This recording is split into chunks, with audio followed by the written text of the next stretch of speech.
Do you remember that couple in college? Everyone was rooting for them. People thought they could have done so much together, but somehow things never worked out. In our neighborhood, that couple is India and Iran. Historical links, shared cultural, geographical proximity. A lot of green flags, but somehow things haven't worked out. I'm not saying the relations are bad. I'm saying they could have been much, much better. Why are we talking about it now? Because India's National Security Advisor Ajit Doval is visiting Iran. He met his counterpart. He also met President Ebrahim Raisi. Officially, there is no word from the government of India, but here's what Tehran is saying. The relations between Iran and India are not against any other country and are not affected by the will of third parties. Activating the Riyal-Rupee mechanism is a necessary and important action that will play a decisive role in advancing common goals in various economic fields. Iran's president spoke on similar lines. He talked about deepening economic and commercial ties. So let's look at where they stand. Bilateral trade in 2022 was $2.5 billion. That's an increase of 48%. Most of this trade is petroleum exports from Iran. But if you rewind to the last decade, the number was much higher. In 2014, bilateral trade was $13 billion. So what has changed in the last 9 years? Western sanctions. When Donald Trump reimposed sanctions on Iran, India stopped buying oil. As a result, bilateral trade suffered. Even now, trading with Iran is extremely difficult. So what's the solution? One idea is to eliminate the dollar from the equation, which is why both sides are considering the rupee-rial mechanism. It's a good idea, but as of today, it's still an idea. It's yet to be activated. The second cornerstone of Iran-India ties is the Chabahar port.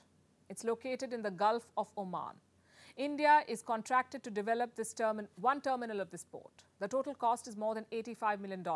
Some of that investment has already been made. Around $12 million has been allocated for this financial year. Now, why is this port important? Well, symbolically, it's India's first foreign port.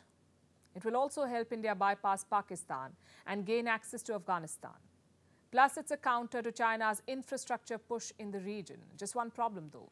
This port deal was signed back in 2016.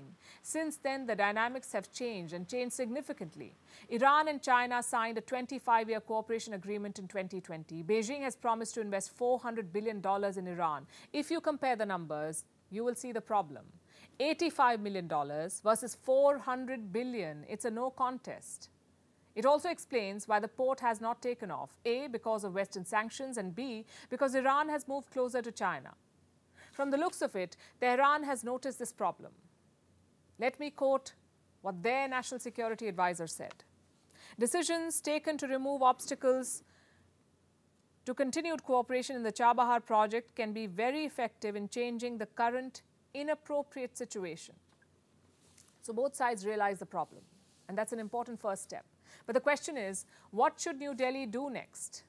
Giving up on this relationship is not ideal. I'll give you 3 reasons why. Number 1, Tehran can be India's window to Central Asia and Afghanistan. Number 2, it's an important source of diversify energy purchases. And number 3, it's increasingly part of India's current political circles.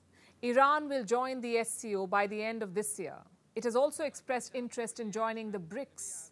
The only worry is the China factor, which is why New Delhi is cautious about the Saudi-Iran normalization deal.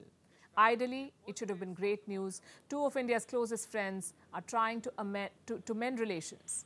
But China's mediation would have put India off. So going forward, there is only one solution. Shut out the bigger power. India-Iran relations grew despite US animosity. Similarly, they must grow despite China's proximity to Tehran.